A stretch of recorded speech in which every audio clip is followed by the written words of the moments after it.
السلام عليكم. السلام ورحمة الله وبركاته. بقول لك يا اخويا انا عايز ابيع التليفون ده. ماشي نشتري يا معلم.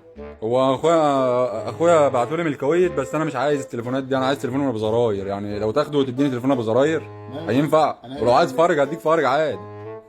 فرق. لو عايز فرج هديك فرج، بس اهم حاجه انا عايز تليفون ابو زراير اللي بفهم فيه. انا الاثنين. بس معلش انا هقول لك على حاجه عشان مش هغش.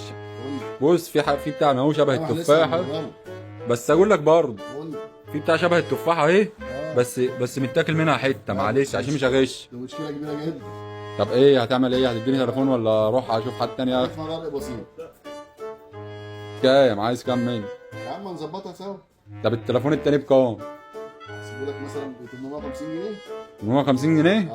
اه هتاخد ممكن اديك 50 جنيه كمان يبقى 900. يا عم ماشي.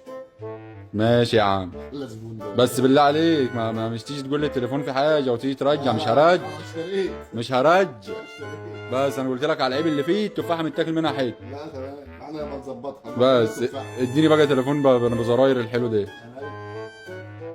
تليفون جديد يا عم بكام؟ هي دي التليفونات يا اخي، شو التليفون شكله حلو وتكنولوجيا وحاجه حلوه ازاي. هو في الكويت؟ اخويا بعتولي من الكويت والله بيعمل ده. حاجات زي كده كتير؟ ده كل يومين بيبعت لنا واحد. طب ما تعالى على ايه؟ وهتاخده بايظ على عيب. هاخده تفاح بالناصر. ماشي يعني كده كده. روق عليك. طب ما تسيب لي ال 50 جنيه دي معلش. سيبها لك. ماشي يا عم. هعزمك كمان على حاجه لو عايز. لا شكرا، هاخد التليفون. لا شكرا. سلام عليكم.